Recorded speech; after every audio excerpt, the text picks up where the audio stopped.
我記得嘅印象呢，去諗呢啲雲啊，嗰啲叫咩滿天神佛嘅時候，其實我已經好可能係有4-5歲啦。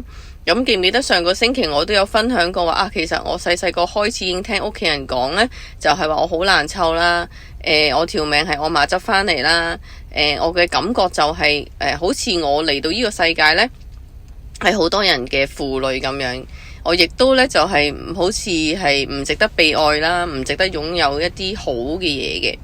咁所以呢，亦都咁樣呢一啲嘅語句呢，或者佢哋嘅說法呢，就令到我呢有少少潛移默化地覺得呢，我係喺呢個世界上呢，係一個錯嘅地方嚟嘅，對我嚟講。咁所以就會呢，形成我呢好細個就已經諗啊，究竟我點解會嚟咗呢度啦？其實我幾時可以走？咁同一時間就係呢，亦都會係問我媽嗰啲嘅問題啦。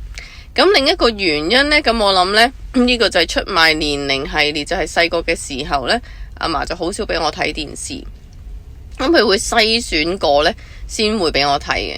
咁另一個原因去解釋點解我會成日話見到即係好似睇到啲雲就覺得自己見到滿天神佛呢，就係話說呢，細個嘅時候呢，我嫲淨係會俾我睇一啲佢覺得有用嘅戲啦。咁例如我好記得嘅就係我有睇十兄弟啦，我嫲自己好中意。咁跟住十兄弟入邊就係其實佢哋慢慢呢，某程度上都講佢哋係即係神仙嚟噶嘛，變咗。咁跟住另外呢，我就好記得係哪吒啦，唔知點解我係記得有睇嗰套戲叫哪吒，即係封神榜，我記得係。